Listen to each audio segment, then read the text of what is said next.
Football খেলাকে কেন্দ্র করে দুই গ্রামের বাসিন্দাদের মধ্যে রক্তক্ষয়ী সংঘর্ষে উত্তাল হয়ে উঠল দেশের গুরুত্বপূর্ণ রেল স্টেশন ভৈরব। ইট পাটকেল, ধাওয়া পাল্টা ধাওয়া আর আতঙ্কে থমকে যায় স্টেশন এলাকা। কিশোরগঞ্জের ভৈরব স্টেশনকে ঘিরে এই সংঘর্ষে ৮ পুলিশ সদস্য সহ অন্তত ৩০ জন আহত হন। রাতভর চলা সংঘর্ষে ঢাকা চট্টগ্রাম, ঢাকা সিলেট ও ঢাকা কিশোরগঞ্জ রুটের ট্রেন চলাচল প্রায় ৫.৫ ঘন্টা বন্ধ থাকে। চরম ভোগান্তিতে পড়েন হাজারো যাত্রী। স্থানীয় সূত্রে জানা যায়, প্রায় সময় এমন ঘটনা ঘটতে দেখা যায়। প্রশাসন তাদের নিয়ন্ত্রণ করতে পারে না। ভৈরবের মানুষ এরকম কি ভাগ হয়ে গেছে যে প্রশাসন তাদের নিয়ন্ত্রণ করতে পারে না। প্রায় সময় এই ধরনের ঘটনা ঘটে ভৈরবে। কেন ভৈরব কি বাংলাদেশের মধ্যে আলাদা কোনো ইউনিটি নাকি যে তারা যা খুশি তাই করবে?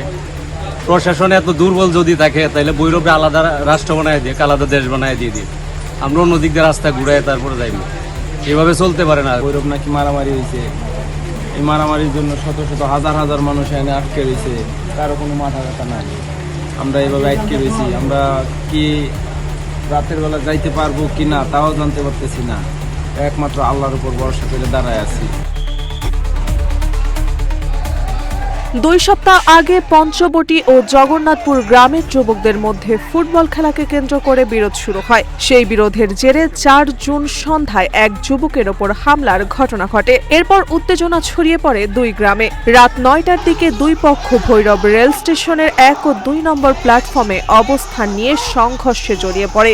এরপর মুহূর্তেই পুরো স্টেশন এলাকা রণক্ষেত্রে পরিণত হয় এবং ভাঙচুর করা হয় বিভিন্ন স্থাপনা। এরপর পরিস্থিতি নিয়ন্ত্রণে সেনাবাহিনী, পুলিশ, র্যাব, রেলওয়ে পুলিশ ও নিরাপত্তা বাহিনীর শতাধিক সদস্য মোতায়েন করা হয়।